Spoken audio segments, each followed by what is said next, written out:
Sifu Raphael is the founder and host of Coaching Call, Heroes Rising, The Seer Show, and New Tip Daily. He works with individuals, groups, and businesses and helps them find clarity, purpose, and understanding of who they really are in business and personal life. Sifu Raphael has used his skills to develop a variety of multifaceted businesses in the martial arts and fitness industries. He owns and operates a 10,000 square foot martial arts and fitness facility in New York. Jose Escobar is an award-winning, nationally recognized personal development speaker, published author, and sales professional. He leads compelling, high-level communities consisting of entrepreneurs and advanced leaders through his two business models, the Entrepreneur's Bookshelf and the Connected Leaders Academy. He is also the co-host of Heroes Rising.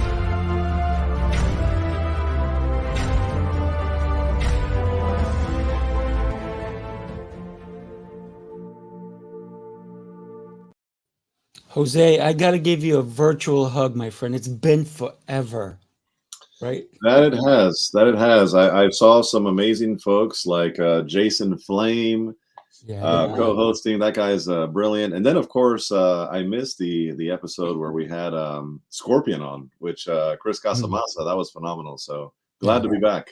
Yeah, we're very happy to be back. And guess what? We have two exceptional gentlemen coming with us today. So why don't we go ahead and bring them on? We have Walt, and he's known as the long-bearded guy, but I like the name Gordon. So we both work.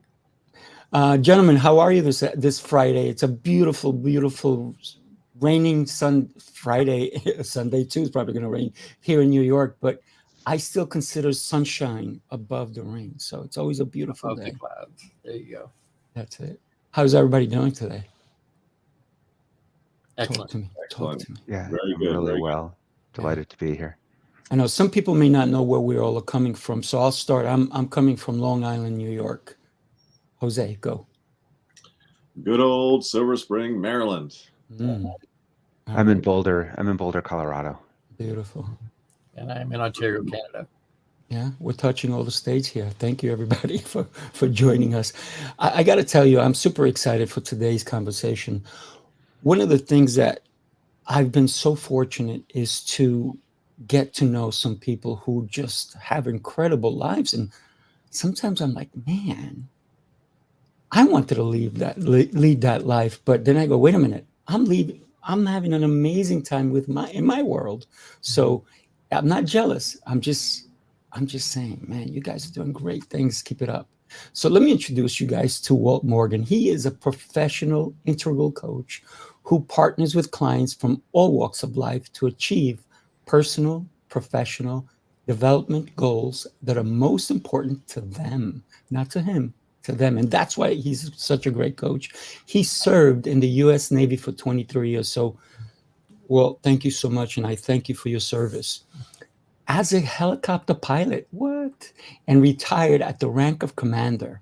So, gentlemen, ladies, please salute Walt when you see him, because he has done a great service for all of us. He has also been an associate professor teaching leadership and management and in-house leadership consultant, coach, and facilitator for a Fortune 200 healthcare company. Walt, my gosh, my friend, incredible.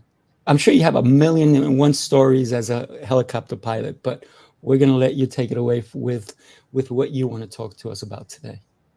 Well, there's so much that has come up already. First off, I love this idea of leaning into and honoring and celebrating our own lives rather than somebody else's. So while Sifu, I acknowledge that you have created such an extraordinary life for yourself, I'm being really intentional to not be jealous around that, but I am jealous of your suit, my friend. So your life is yours, but I'm allowing it.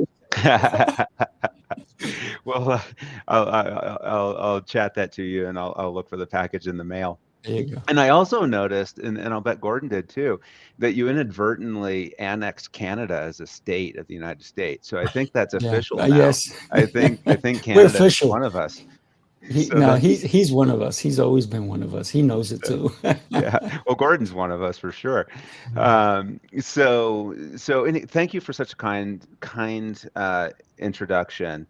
And please, nobody salute me. That's actually a journey I had to take. I would share early on in that, part of my process from separating from the military was for a while, it really bothered me when when people didn't call me sir, or Mm, when they didn't like afford me these certain things that they become accustomed to. And I look back on that. It's been 7 years since I retired. I look back on that and I see the silliness of it. Like I would be so uncomfortable if somebody offered me any sort of military rendering right now. My service has become so, I'd say, humble and truer in its service that that's just part of my journey. And I know you were making a joke there, but it really that surfaced for me. Um, my students at the university want to call me Professor Morgan, and I insist that they call me Walt, right? Because I'm so, as a human and a spirit, so separate from organizational structure now, as I've evolved as a person. Um, and so what you said, 1,000 helicopter stories. I'll start with one helicopter story, and this goes back to when I was 5 years old. And when I was 5, my kindergarten teacher asked the class to draw a picture of what each of us wanted to do when we grew up, and then use whatever words or language we had at that time to describe it. And when I was 5, I drew a picture of a helicopter, and I wrote, with some misspellings, I wrote, "When I grow up, I want to be a helicopter pilot." And in doing so, I must have created brought something to life, a vision to life. And I would share that same drawing, um, from 1975 still hangs on the wall of my childhood room on a rural ranch in Oregon. Um, so fast forward to going to University of Colorado, and getting a commission, and then going to flight school. I became a helicopter pilot in the United States Navy, and that's what I did for the next 23 years or so, with some long deployments, maybe 5 long deployments to combat zones. But I wanna make a really clear distinction between combat and combat zone, right? There's so many service members representing, um, our nation and other nations, and I'm really mindful of some that are in conflict right now, that sacrifice so much. They sacrifice so deeply, and I'm so humbled by their service and their courage, um, and so sad by what we ask of them too, right? It's a lot. So I would say that my service was characterized by less sacrifice than we ask of many, and I really, really enjoyed it. I was born to fly helicopters. I loved flying helicopters. That's what I did, and I felt that I performed well in that role. And then fast forward, um, 23 years, um, and I'm retiring. And so this is a real crossroads in my life. Many of my squadron mates are, flying for the airlines now, and many others are in defense consulting, right? There's this when you retire that will reach out and say, "Commander Morgan, we know who you are. Please come be one of us. We're very familiar with your skill set." And I felt something else. And I would share that my last 4 years in the Navy, I was actually performing, even though I was active duty, in the role of a professor at the University of Colorado, my alma mater, teaching leadership, at the university. And that became a really profound period for me, in which I understood leadership more deeply and in a new way. And it became a reflective period for me, and sometimes a painful one, as I looked into my own leadership story and history. And there were things to honor, and there were things to examine and explore in that as well. So when I retired, I felt a nudge from the universe. I was just fully open to the possibilities of what was next. And something told me that my future was in leadership development somehow. And I didn't know what that meant. And so I branded myself as a leadership development specialist, and built a resume around that and waited for the offers to flood in. They did not flood in. I remember I had applied for a job. I didn't get another job for which I didn't get an interview. And I circled back to the hiring manager. I said, "Hey, just help me understand. I'm on a journey here. Help me understand and grow." Uh, and the hiring manager said, "Yeah, so this is a leadership position, and you're in the military, and there is no leadership in the military." I'm like, "Oh, good. Yeah. Thanks for explaining that to me. I'd forgotten that." So that was a little bit of what I was up against. But there was a Fortune 200 healthcare company that took a chance on me and brought me into their leadership development team as a facilitator and as a coach. And I was really woefully behind. My peers all had, you know, PhDs and masters in organizational development, and they'd been facilitating for years. And I was really this new guy. But what was really remarkable about this new company was they were so intentional around their culture, and their culture was so heart centric. It was so emotionally forward. And this is when I realized that I, at this phase of my life, was very, very good about the thinking and the doing, but I had neglected my emotional self, and I had neglected my spiritual self for decades. And this forced me to address that. It pushed me into that work, sometimes really painfully, in the sense that I would be holding space for a room full of people, and we'd be doing some deep emotional work that I hadn't done yet myself. So I was not only holding space for others to do this work, I was going through it with them, and it was spitting me out the other side. That went on for maybe the first year, until I'd really had, you know, um, done a lot of the work that I was leading. But the spiritual journey and the emotional journey continued on deeply from there. And I'm so grateful for it. And um, then, as part of my role in that company, they sent me to a coaching program to get a coaching certification from Integral Coaching Canada. And I knew immediately. I knew immediately that's what the nudge from the universe had been. It had been sending me there through that path that I'd made myself open to, and allowed me to see what my next phase of life was. The first one, there's that picture on the wall in my room, that was fulfilled. This was the new one, to serve others as an integral coach. So that is, I gave the company another year to repay them for their investment in me, but I knew that I would be um, hanging my shingle and operating as an independent coach. And so I am. And that was 4 years ago that I became an independent coach.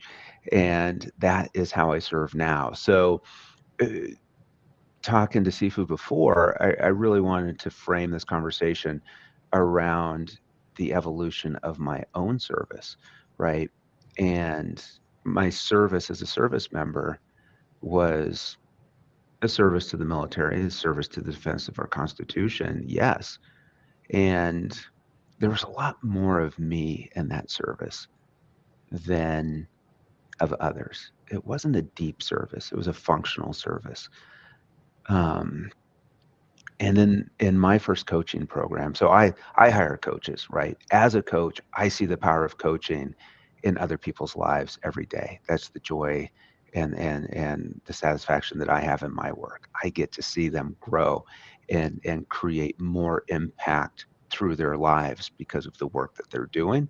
And I want that in my life. So I hire coaches. And my very first coaching program was very much about shifting my sense of service from somebody who is having a good time and on this big adventure and just leading ever outward in this kind of this explosive expansion of excitement and energy, but never yet somehow feeling complete in that, and never sitting still, and never being, and never exploring inward. And so we use metaphors in integral coaching. So the metaphor might help illuminate that journey a little bit more. But my starting metaphor in my first coaching program was the circus ringmaster. Right, I was very good. It's just even in the leadership work I was doing, I'm like, and let me show to you what is in your heart right now. Isn't it amazing? There it is. Feel the power of that. And that was really, in a sense, more about me than it was about others. And my new way of being, where I evolved in that first coaching program, was to be the camper's headlamp. And the camper's headlamp, if you think about it, is in service to others. It's a tool. It only illuminates where others look.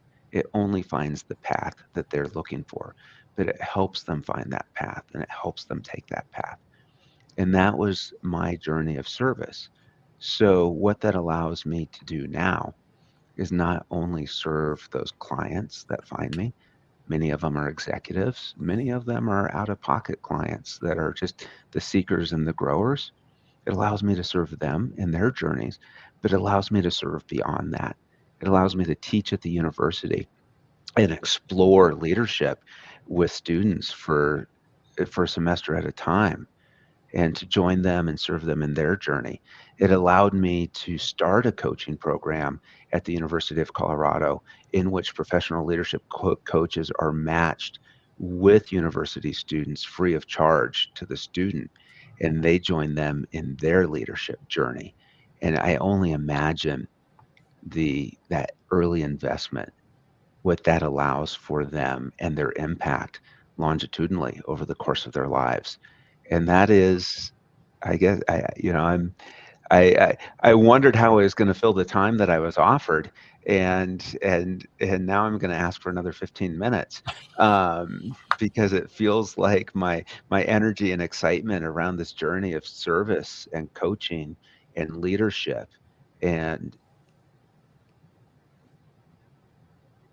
Oh, I think we lost the and volume. There you go.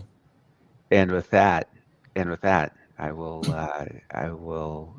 wind down a little bit and turn it back over to you, gentlemen. I got to tell you, I had muted myself, and then all of a sudden you became muted.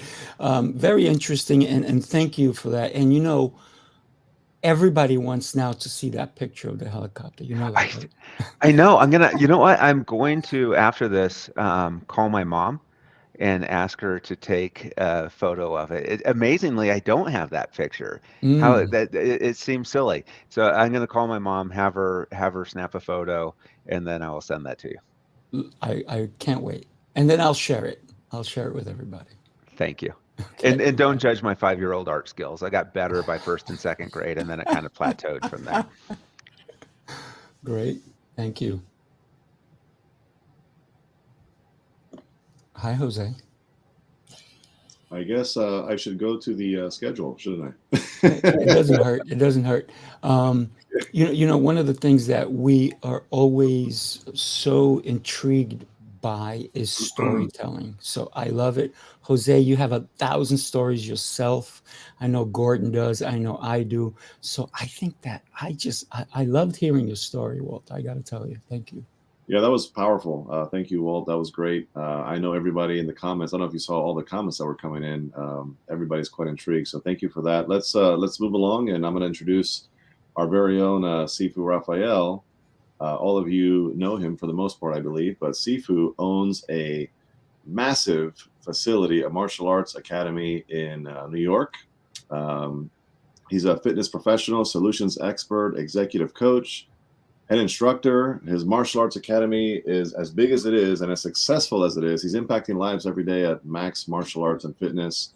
He's the founder and host of 4 unique podcasts. He has Coaching Call, which has all different types of coaches in sports, martial arts, fitness, business, mindset, relationships, you name it, leadership. And then he also has Heroes Rising, which is this one here that I'm helping co-host. And this is 2 times a month, which is awesome. We bring in amazing people like Walt and Gordon today. And then we have the Sears Show. He has a Sears Show, and where he brings to the world folks all the way from New York to Queensland, Australia, every Tuesday at 4:30 a.m. Eastern Time. And then his latest show is called the New Tip Daily, and that's Monday through Friday, where he delivers tips on business, family, mindset, fitness, and health, among many other things. Let's welcome and take some notes. I hope you're seated forward and you have your pen and pad. This is going to be awesome. Sifu Raphael, the floor is yours. Thank you, my friend. And where do I send that check again?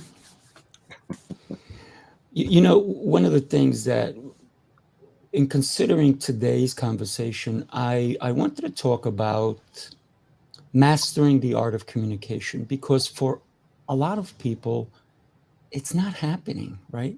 So great communication leads to your overall wealth. It's a skill.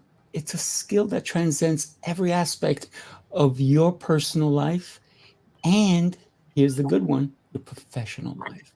Effective communication is the key to success and meaningful connections. Think about all the connections you've made in your life, and it's all based on the communication that you have been a part of. So the foundation of effective communication is based actively on listening. This sometimes is rare. This means giving your full attention to the person speaking. Practice listening without, here it is, interrupting, judging, or formulating your own response. Just listen, be in the moment, show empathy and understanding. Remember, communication is a two-way street. It sure is. Great communicators are clear and they're concise in their message. When you consider anyone you talk to, anybody who makes sense to you, everything that they're talking about, and it's very interesting, you're going to make sure both ears are open to listening. So listening is a great skill to have when it comes to great communication. So great communicators express themselves in a way that anyone can understand. They use simple and straightforward language and avoid jargon or unnecessary complexity. Eliminate vogue terms such as filler words. Man, I got to tell you, today I was on the way here. I got to tell you a story, if you guys don't mind. On my way here, I think like 5 people tried to kill me. They didn't want me to come on the show. I don't know why. One cut me off. The other one just started going into me, and I almost had to get off on the curb. Then another one, I'm going straight, and it's 2 lanes, and he starts to make a U-turn. And I'm like, oh my God, I think this guy's coming at me. But here's the thing. He did that, and then he turned back around and made a left. I'm like, what was he thinking? It happened so fast, I don't even know if it was a he or a she. I was like, thank God they decided to make a left instead of come straight at me. Maybe they realized what their mistake was. So we gotta listen, be straightforward. People didn't want me to come out and give you this message. And I'm gonna tell you why. Because I was driving to come here, and I was listening to an interview, no offense, by the retired FBI director. Can I tell you how painful it was? It was painful. He had so many filler words. He sounded like a first grader. So think about this. When we speak, do we want people to listen to the message or be lost in thinking of, is he going to say again?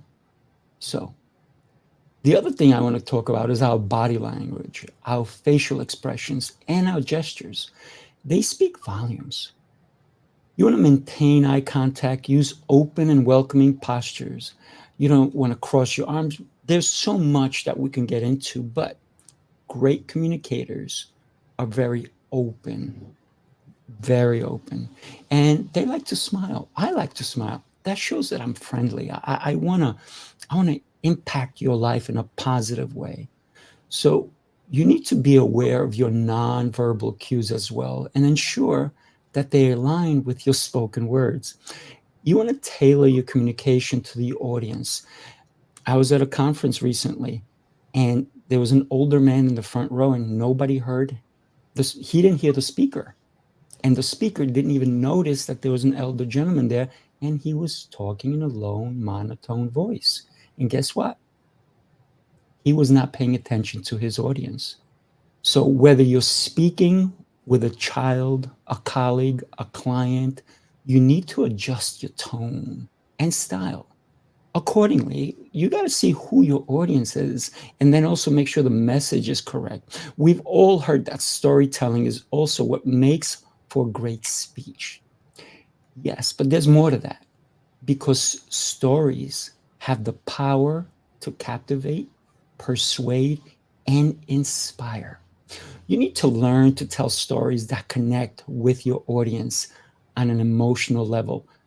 Well, we all want to see that picture of that helicopter because you made us think, oh, he drew that when he was 5. He had a vision and he made it happen. Man, talk about follow through from 5 years old. That was incredible. So that's a great story where this is what he did. He created space in our heads because we now want to see that picture. I think he wants to see it too, because he's going to have his mom send a picture to him, right? So a well-told story can make a complex ideas accessible and memorable. So you want to create space in their heads, just like Walt did for us. So remember, the story you tell, once you do that, they will remember the key parts of what you wanted them to remember. To have people connect with you, then you must use stories. The stories bring out the emotions, and it will make the connections that much stronger. Nodding, smiling, or using verbal cues like I see or go on, and that can signal your engagement when someone else is speaking. Your body language can also convey just as much, if not more, than your words. So you want to pay attention to those nonverbal cues. When you move your face, your voice moves too. Your face should reflect the emotional message you're trying to convey. A smile, for example, communicates friendliness. And this is the most important one, approachability. Do you know a lot of people who, let's put it this way, con people? They have the best approaches. Not that I want to learn from a con person, but if you think about it, they befriend somebody. They're smiling. They make them feel great, and they use storytelling. So you want to practice in front of the mirror and take a look at how you look when you speak. Like any skill, communication improves with practice. Communication isn't just about transmitting information. That's silly. Yes, you want to say, hey, go from point A to point B. I get that. But if you want somebody to remember, make a left, there's going to be a light post and the light is out or it's flicking. You want to convey an idea so they see it in their mind. Just like I see that picture of the helicopter. It's about creating genuine connections, resolving conflicts, and making a positive impact on those around you. By mastering these principles, and I got to tell you, it's so critical, and strategies, you can become a great communicator. It will open doors to your success in all aspects of your life. So I encourage you, become a better communicator. Thank you, guys. I appreciate you. All righty. Can you hear us? I can. All right, Yes, cool. sir. Well, thank you, Raphael. That was amazing. Really enjoyed that. And those are valuable tips that, if applied, it can actually move the needle positively in your life and business. If unapplied, it's just another nice session that we heard that is good information, right? Which I historically have found myself living in that space for a long time, where I was just learning, and not applying what I was learning, and that doesn't help anybody, it doesn't serve anybody. So really good information. Thank you for that. And we're going to move along to our next speaker today, a great friend of mine, and somebody that is near and dear to my heart and happens to be on today's platform. So I'm excited for this introduction, if I can get what I need. So Gordon Melville is the founder, CEO, and chief catalyst strategist guide of Jewil International. Gordon is the king of EQ, the executive producer, digital radio host, podcaster, and TV personality of the nationally syndicated The Long Bearded Guy, a champion mindset mentor and mindset and energy coach for a professional basketball team. And I've seen him in his uniform, and that's pretty awesome. He has a really cool costume. And an award-winning and international best-selling author, as well as an internationally renowned keynote speaker who is on a mission to positively change the lives of every man he meets. And he truly means that. He truly does leave people in a better place. Gordon worked with the likes of Grant Cardone, Tony Robbins, and Zig Ziglar, and has developed his own coaching specialization. Willing to help in my mission? That's a question. When not writing, podcasting, or coaching, he can be found focusing on his spiritual health alongside his lovely wife and of 31 plus years and 3 teenage sons. Gordon comes to us from Canada today. And a little side note, I love this guy so much that he is also part of the CLA executive team, Connected Leaders Academy. So without further ado, Gordon Melville, the floor is yours. Thank you so much, Jose. I appreciate that. And I love being part of the CLA and part of the CLA exec team. I'm honored to be in that space and to be able to hang around and rub elbows with some of the amazing people that are in that community. Thank you for having me today. I really appreciate it. It was great listening to both Sifu and Walt. I'm taking notes here, gratuitous amounts of notes, because we're always learning. Thank you for your service, Walt. And I did my show just before. I do it from noon to 1 or noon to 12:55 on Fridays. And Fridays for me are Red Fridays. So I'm wearing my red vest. Remember everyone deployed.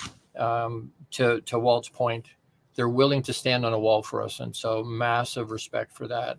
And we need to honor them. They're where they are because we ask them to be there, and they're willing to stand on that wall for us. So thank you for that. As I was thinking about what I wanted to talk about today or share today, I could go into the bits and pieces of working with Grant, working with Zig, certified with Tony. There's so many different things we can talk about. I can tell you I'm a suicide survivor. I can go through that story. There's so many bits and pieces. But something that really has shown up for me recently in the last few months with clients and with my friends, and was something that really kind of slapped me when we moved in May, is that when we moved, we were moving boxes, and I hate moving with a passion. I hate moving. I really do. But we were going through box after box after box, and we come across these pictures of family stuff.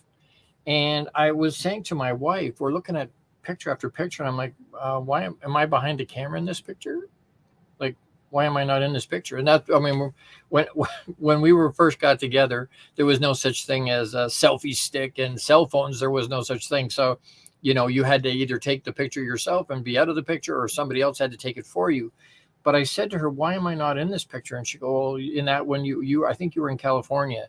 And in that one, I think you were in New York. And in that one, I think you were in Cincinnati or wherever. I wasn't. And it occurred to me, I'm my avatar. And we do this thing as guys where we spend time at work where we get validated. We get told we're doing well. We make good money. We're patted on the back. We feel we know what we're doing. We're validated in that space, and we love being there. And then we go home, and 50% of marriages fail. So maybe I suck as a husband. Maybe I'm not a good husband. Maybe I don't excel there. And my kids, I've got 3 teenage sons, but you come home and you're not the boss of me, and I hate you, and because you're trying to hold them accountable, and you're like, okay, well, there's no validation at home, and we go, you know what, I'm going back to work. And we do that at the expense of our connection and our relationships. So we're being unfaithful with our family, with those home. Nobody ever looks back on their deathbed and goes, wow, I should have spent some more time at work. Right?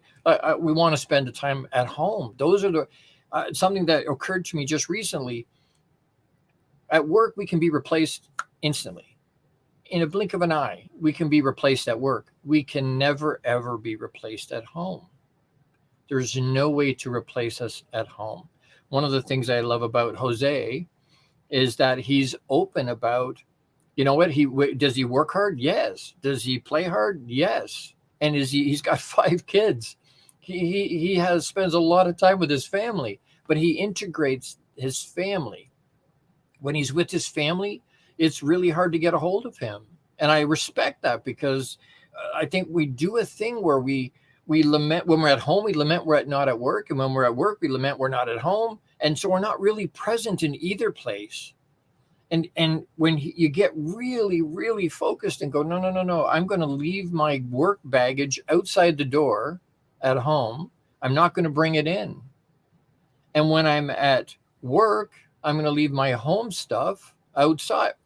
One of the things I did with pro athletes was to for 2 weeks, I asked them to justify and to show me, not justify, but show me, account for anyway, every second of every day for 2 weeks. I mean, it didn't matter what you're in the bathroom. I don't need to know what you're doing in the bathroom, but I need to know you were in there for 3 minutes or for 5 minutes or whatever. And it was the wildest thing. Is it a pain in the butt? Yes. But try that with yourself. Try that with yourself, because I would look at these pro athletes, really high level of discipline. They were really good at what they did, but they would come back after the 2 weeks and go, Gord, I waste so much time. There's so much more I could be doing. There's so much more I could be getting done. And until we become aware and see it, we don't change it. And so being aware that are we, and again, you know what, being validated by anybody outside of Papa, I think is a fool's errand. It really is. Because if we're looking outside of ourself for validation, we're always going to be disappointed. If we judge a fish by its ability to climb a tree, it's always going to suck. It just is. And so being able to go, no, I find my worth and my value from Papa. I find my worth and understanding what our real true worth is without anything externally, so that I can show up. Self-care is something that I do a lot of. I am a walking, talking billboard for what happens when you do 30 years of push, no self-care. I was teaching self-care. I wasn't doing any self-care, which I think is a common theme for a lot of us. We talk about it, but we don't actually do it. And now I'm reaping the consequences of what happens when you don't look after yourself for a long time, decades and decades.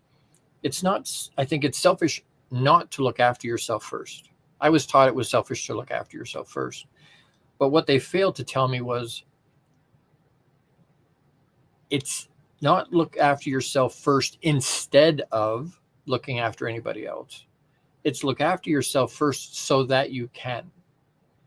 And being able to put ourselves in a space where I'm a mindset and energy mentor, a champion mindset mentor. Why? High performance. My pro athletes, they're all drafted. They're NFL, NBA, Major League Baseball, soccer, rugby. They were drafted. They were elite athletes, all of them. High performance, but they weren't all champions. So what's the difference between high performance and champion? There's a switch in there. Reach out to me. We'll talk about it. But it being able to push into that space, it starts with our mindset. Nothing happens in our life without our mind. Nothing. Even things we're not thinking about. Our lungs breathe, our blood pumps through our bodies. That's controlled by your mind. I grab my mug, my something in my head goes, okay, arm, reach out. Okay, fingers, grab the cup. Okay, come on, pull it to my face, right? Hit the hole. It's a big target. You can do it. Come on, right? It's I have to be able to have mindset that's created in a abundance, positive space. I was on somebody else's podcast recently and they asked, is mindset the foundation of all of that? And I said, yes, it is, because nothing happens without that.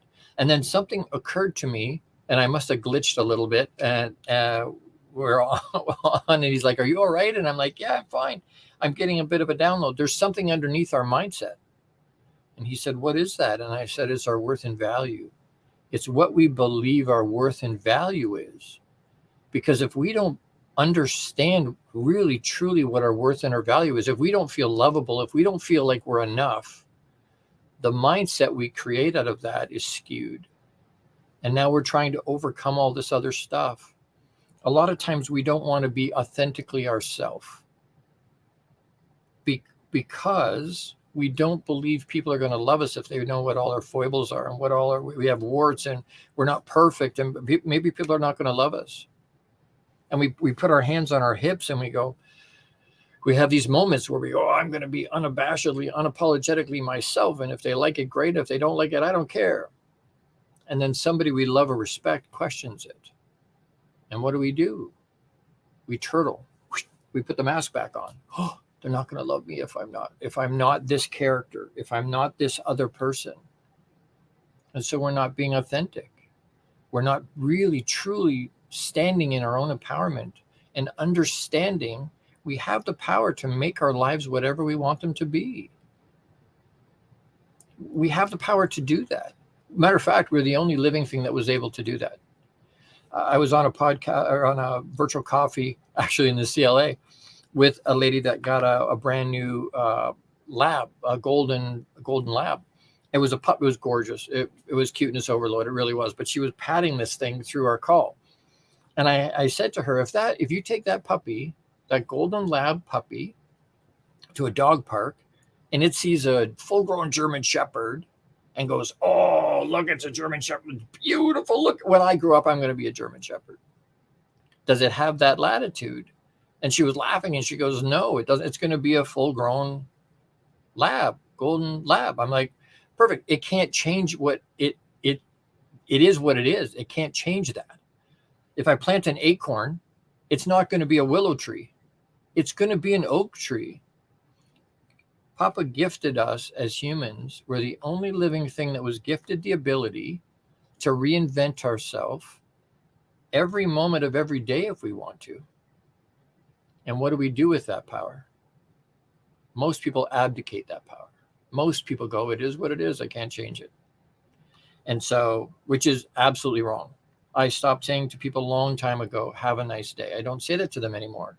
I say, make it another great day. Why? Because I'm trying to empower them and understand. You have the rest of your days in the toilet. You can make your day what you want it to be. Choose to do that, but then do something about it. They say the road to hell is paved with good intention. It's the good intention that was the problem. That's not the problem. The problem is nobody actually executed on those good intentions. So don't just have the good intention and let it go. Do something with it. And if I can leave that with you in the sense of, I get names come to mind to me now out of the blue. People will reach out, the name comes to mind and I reach out. And I don't wait till later, right in the moment, because I know if I wait till later, I'm going to forget. And then it's 2 weeks, like, crap, I forgot to reach out to that person. Right in the moment. It doesn't have to be long and drawn out. Hey, we're thinking about you. Hope everything's great. I love you. Big hugs. I can't tell you the number of times. Few weeks ago, a gentleman that actually, I don't know about Walt, but the rest of us all know that his name came to mind. I haven't talked to him in 6 months. And his name came to mind. And all I said, because I was busy, all I said was, I love you. And I got a response back that said, how did you know I needed to talk to somebody today? I'll call you later. It's being aware of what's happening around us. It's being aware and being willing to step into that and go wherever that takes us. It's being willing to sacrifice. And I love what Walt had said, because I think it's beautiful. We have to be willing to sacrifice who we think we are today to become who we're supposed to be tomorrow. And if our ego won't let us do that, or won't let us learn, or won't let us intentionally grow, when we use words like no, I know, KNOW, I know. As soon as I say that, my brain shuts off. It's the weirdest thing. Words have, and Sifu mentioned it too. There's bits and pieces. The words we use are so powerful in our life. It's called spelling. Why? Because it puts a spell. We can put a spell on our mind and on the way we think and on other people by the things that we say. Are we aware of that? Because that's legacy. That's something that we talk about legacy as it being an end of life thing, but it's not. Legacy is just what we poured into other people, and we do that every day. But are we aware of that legacy? The people that were cutting you off on the way to your, and all around you, right? If you had gotten pissed off and given them the bird and whatever, and if they were able to speak at your funeral, they would go, well, I don't know. I think maybe he thought I cut him off because he gave me the bird. That was the legacy you poured into them, right? So to be aware of that as we go through our day, it's an honor to be with you all. It's an honor to be part of this today. And thank you so much for the opportunity. I appreciate it. Wow. Great share, my friend. And yeah, I don't give anybody the finger unless they're number one. There we go. That's it. That's Perfect. the only finger I give to people, right? Yeah, I can't recall the last time I've ever given the finger unless I was a kid. It's not worth it, right? So you're absolutely right. And I love the fact that you said it's the words and we put a spell with it because we're spelling them. I love that. Thank you for that. That was great. I really enjoyed it. And I know you're dealing with a lot, and I really appreciate you being here with us today. You, my friend, are an exceptional human being. Thank you. Thank you so much. I received that. Yeah, let me talk to you guys about just an incredible human being, Jose Escobar. He is an award-winning, nationally recognized personal development speaker, a 7-time, maybe 8-time published author, has over 20, it's got to be 28 years now, sales professional. He is a husband and a father, and Gordon said it, to 5 children. And guess what? He normally wears a suit, but today his son is, his newborn, by the way, congrats, is sleeping in the room where his suit is, so his jacket. So he's like, okay, I'll go like this, which is fine. We are not here to see how well dressed you are, because you dress very well, but your mind is probably the most beautiful thing about you, my friend. So he does lead compelling high-level communities consisting of entrepreneurs and advanced leaders. And you heard it, it's CLA, right? And Gordon is part of it. I'm part of it. There's so many great people in it. So he does lead 2 multi-6-figure business models, the Entrepreneur's Bookshelf and the Connected Leaders Academy. Look behind him. Look at all those books. That's why he has the Entrepreneur's Bookshelf. So Jose is exceptional in his presentations, where he has reached audiences collectively over 30. Every time I say a number for you, I know that's growing and growing and growing, and radiates throughout his dynamic coaching programs, inspiring his international 300+ entrepreneur and executive clientele to master their personal and professional excellence. Jose, my friend, stage is yours. Thank you. So I am well fed today. I think I could walk away and not say a word and just be content. It was awesome. Everybody added tremendous value here, and I'm excited for the few minutes I have to share with you guys. First of all, when you were talking about giving the middle finger, right? I never do that ever, but I visualize myself doing it. And when you visualize yourself doing it, you get the feelings that almost as if you did it. Just kidding. Bad joke. No, I don't do that. I don't do that. So on a serious note, I want to talk to you guys today. I know the topic is living in an evolving world. And for me, the thing that has allowed my evolution in success, both personally and professionally, right? Because success is not just money. Success is, there's 10 life domains, as I always talk about, right? 10 areas of your life that you need to focus on. And there's no way you can kind of sweep one under the rug and pretend it doesn't exist, because they're all interconnected. So one affects the other positively and or negatively, right? So you got to make sure that you're being holistic in terms of how you approach life. And in my case, the biggest thing that has helped amplify my life and move the needle in the positive direction and allowed me to become better and better and better and always evolving, as we talk about in today's topic, is the power of reading. And there is no coincidence that I'm surrounded by books here behind me. I'm surrounded by books here behind me because I am an avid, voracious reader. I actually do read these books. And yes, this actually is a real backdrop here. People always ask me, is that real back there? Or is that like a green screen?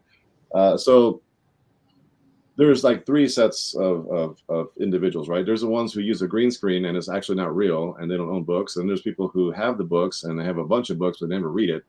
And then there's the person who have the actual books and reads the books, right? And that's where you want to be. You want to be in the, I have the books, but I'm also reading the books. And then there's the fourth bonus stage where not only am I reading the books, but I'm applying what I'm learning. And only in that fourth stage can you actually see ROI. Can you see results? Can you see the 2.0 version of you? And it happens because you have to put in the work. So a couple of things that I'm going to mention today, and before I even share some physical things to show you here, I just want to mention 4 powerful quotes on reading. And feel free to take notes. I think it's impossible to just walk away from a talk like today from all these amazing people and be like, yeah, I'm going to remember all of that. No, you're not. So just take some copious notes on things that resonate with you, right? There's a powerful quote from Mark Twain. He says, the man who does not read good books is no better than the man who can't read. That's powerful. The man who does not read good books is no better than the man who can't read. Austin Phelps says, wear the old coat and buy the new book. Now, did you notice I'm not wearing anything high level today, right? I'm wearing a t-shirt and a hoodie and I'm wearing shorts. You don't want to see what's below the waist because I'm wearing like some old, Redskins back in the day shorts. But that's the power of virtual, right? So I invest in books. People ask me all the time, Jose, how come you're not buying this Versace and Gucci and all these nice, high-end? Listen, I care about investing in myself. I don't care about presentation, although presentation matters, right? So for me, I live that quote, right? Buy the book and wear the old coat, right? So Cicero says, a room without books is like a body without a soul. My goodness gracious. I could say that. A room without books is like a body without a soul. Books are the nutrition for the mind, right? It is what creates that intellectual stimulation for us to be able to show up into the world in a better place. Napoleon said, show me a family of readers and I will show you the people who move the world. That's another great one. Show me a family of readers and I will show you the people who move the world. Every Sunday with my family, guess what we do? I have family reading time. That's 7 bodies in the family room, right? They call it a family room for a reason. It's not called the TV room. It's not called the get your beer and pop your feet up and watch the game room. It's called a family room for a reason. And everybody uses the family room in different ways. I use it to build connection, to share love, to do things that are going to improve us as humans, as people, right? And they say children become readers in the laps of their parents. So every single day I make time in my day to read books to my children. Every Sunday we gather in the family room and it's an hour of what's called family reading time. Do they kick and scream sometimes? Sure. That's okay, especially my 16-year-old. He's like, oh, reading, here we go, right? But that's what we do. right? That's what we do. And I'm perfectly fine with that. And I think it's important. Every serious reader in your library, in your home library, you should have a section of books that you're going to reread, right? The classics. This is my reread section. How many of you out there have a reread section? Can I see a show of hands? I can't see you, but I can see the people in the background here. You got to have a reread section. The classics. You know how many people I've run into, they're like, oh my gosh, Think and Grow Rich. Yeah, oh, there we go. I see you. But you see, you know that book, Think and Grow Rich, that's a classic. And out of all the people who say that's a classic, half of them have not read the book ever. They just know it's a classic and they drop it like it's a classic. It's like name dropping. Oh, I know that person. Do you really? If you call them when they pick up the phone. Right? So who cares what something is? The question is, are you engaging with it at a high level? I'm running out of time here. I wish I could go longer, but I'm going to share with you guys a couple of books here that have shifted my life, right? Every single one of these books has shifted my life in one degree or another. The first one is called Your Best Year Ever by Michael Hyatt. Phenomenal book on how to set effective goals. There's so many people that set goals and they're amazing A+ goal setters, but they're D- goal hitters.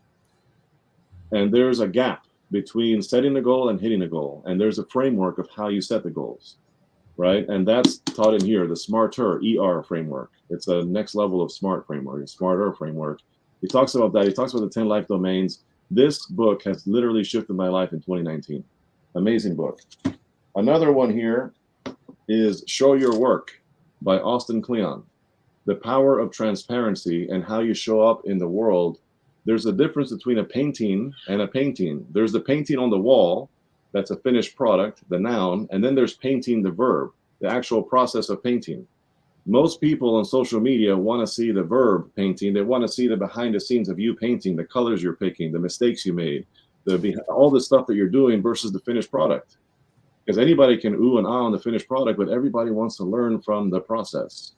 And this book is a phenomenal book that taught me how to show up on social media with those things in mind. There's also this amazing book called Make Your Bed by Admiral William H. McRaven. Many of you probably have read this. Amazing, solid, quick day read, right? Amazing book. The power of getting your first win first thing in the morning. Making your bed, right? One word that will change your life. Amazing book. The one word. Everybody should have a one word for their year. This is by John Gordon, Dan Britton, and Jimmy Page, all of which I know, which I would consider friends outside of John Gordon, but pretty cool stuff. The 5 a.m. Club by Robin Sharma. This was a life-changing book for me. The power of waking up, morning routine. What do you do with your time? This is tremendous. And by the way, if you're noticing these books, there's a theme. Do you see how these books are beat up and they're full of all kinds of things? There's called sticky tabs. There's called an index in the front of the book that I create my own index, right? There is main takeaways. There's underlining. There's marginalia. There's dog ears. There's key main takeaways. All kinds of things. All my books are that way, right? Because it's not about how many books you get through. It's about how many books get through to you, right? Well-read books. There's a big gap there. The 5 Love Languages by Gary Chapman has tremendously impacted my marriage. The 15 Invaluable Laws of Growth by John Maxwell. Really, really good. So good they can't ignore you. This is a phenomenal book. You got to be so good that they just can't ignore you.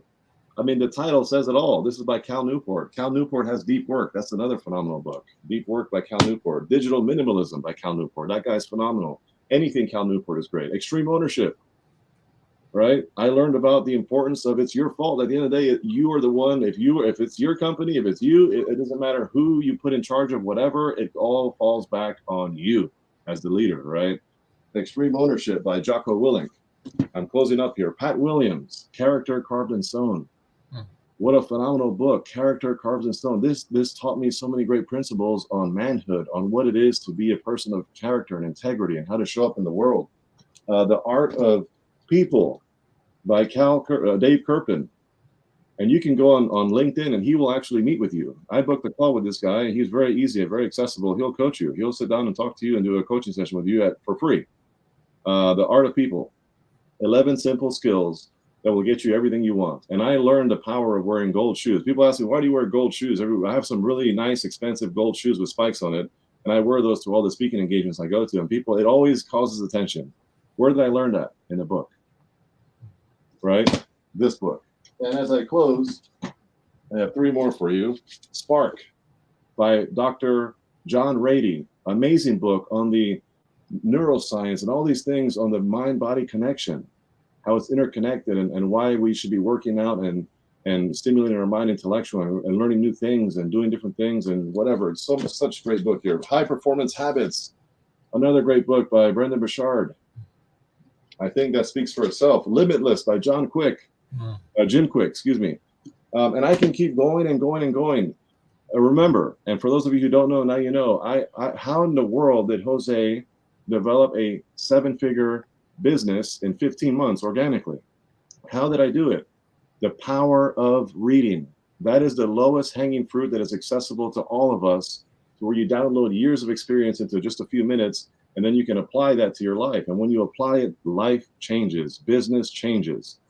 Outside of that, I got tired of being this person who was a professional seat warmer, going to events and events and events and never applying anything. And I was reading all these books and I was applying nothing. Nothing changes until something changes, and change starts within. Intrinsic change promotes external change, and that is where it all starts. And everything is born twice, first in the mind, then in the reality, right? And it all starts with the power of reading. That's my best advice that I can give anybody. I hope that was of value. Back to you, Sifu Raphael. No, it was not value. It was invaluable. It was incredible. My friend, you always inspire so many people to get out of their own way. So what I want to do right now is just share with everybody one of the things that Jose has done. He's created this incredible thing. Take a look, everybody.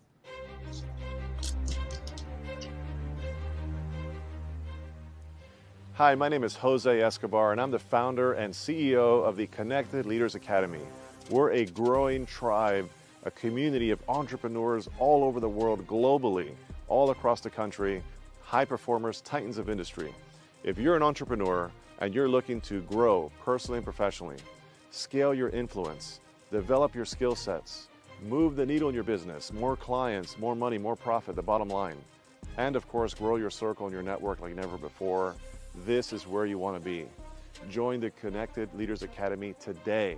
We are scaling massively. We want to welcome you in. Check me out on Instagram and on Facebook, the @ JAESCO25. We look forward to having you join us. Take care. Powerful. What can I say? You know, when I asked Jose if he would be my co-host, he took a minute.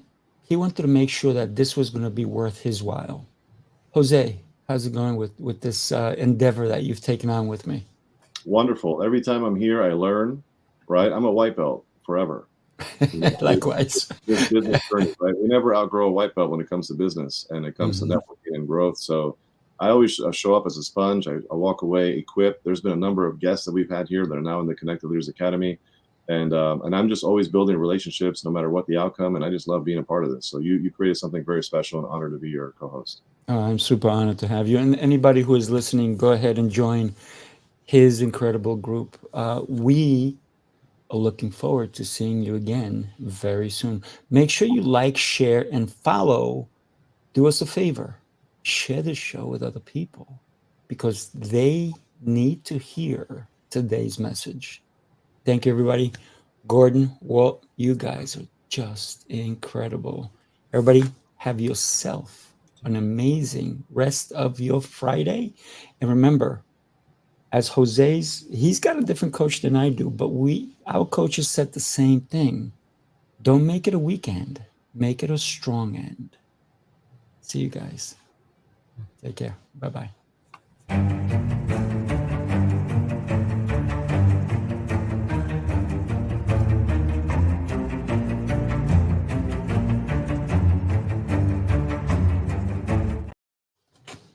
We're still here. I just don't want to go. Guys, thank you again for being here with me.